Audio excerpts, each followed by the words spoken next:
Hey guys, welcome back to my channel. I'm Auntie Tay. If you guys are new here, that's who I am. If you're not, welcome back.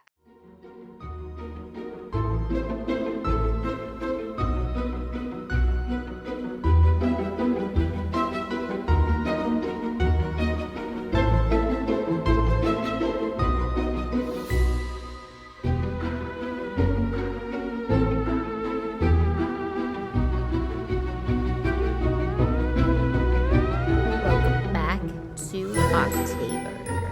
Today, we are going to do part 2 of our Sublimation Tumbler. In my first video, I showed you guys how to use the new Canva templates. In my membership, I am starting to launch more Canva templates so that you guys can do more customized things with your projects, because that's really where the fun is in DIY, is making something more customized to you. We are going to actually sublimate using the Realkant Tumbler press.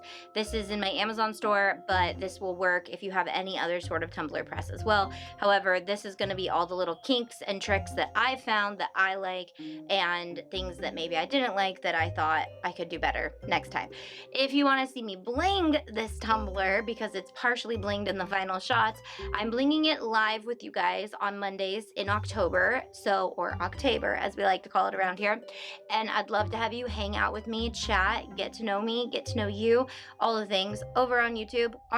That's where we are right now. And with that, let's just start sublimating a tumbler. All right, let's get started on our tumbler. We are going to use a bunch of different things. First, the Realkant heat press, which I have a coupon code for 40% off on Amazon in the description below. And then you need to print out whatever you're going to wrap your tumblers in. These are our templates. This is the large printout, but you can print 8.5 by 11 and it will work just the same. We're going to lint roll our tumbler. I'm using a transfer tape to do it because I had it on hand. Now, I've showed you guys this in a live before, but I thought I would share it with you today again. This is how I like to do them. This trick right here to put the edge fully covered with tape is the goal to pulling everything off really nicely. So you're going to cut to your design and then tape it on long ways, and then you're going to tautly wrap it around your tumbler. Now, Realkant has these silicone end wraps that I got, and if you don't have them, this part is the hardest part for sure, is getting this solid seal on the base. And I did film how I did it, but I did go and purchase the silicone rings after I filmed this. So my Christmas tumblers I will definitely be creating with the sublimation silicone. Then I'm just going to wrap some more tape around the seams to make sure that it's tight. And I'm going to glove up and put it in my Realkant. So I have it set to 340 degrees for 120 seconds, I believe. And one of the tricks I like to do is make sure the seam is on the bottom, so I know if you're doing multiple, you might forget if you've turned it or not. So I like to start with the seam on the bottom always, and then rotate it and put it in for another 120 seconds.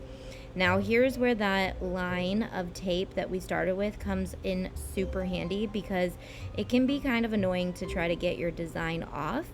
And I did let my tumbler cool completely. I know that's kind of a debate in the sublimation world, but here's how it turned out. There was one piece of glitter on my tumbler that got sublimated over, so luckily we are going to bling this thing and cover up any flaws. You'll see that the base did have a little issue sublimating, but it still looks super, super good. Okay, so I'm gonna bling this, and I'm blinging it all October long with you guys, but we are going to use the Fusion Tack adhesive, and this is by our partner Super Tight, but by the time you're watching this, we probably have it available on shopantitay.com because we love it so much. And we also put it in these little bottles for more precision. And I'll talk all about this live on Mondays in October, but I did want to show you guys just basically how it starts out white and then it dries clear, and you don't need too much, but it's game changer. I don't use E6000 anymore.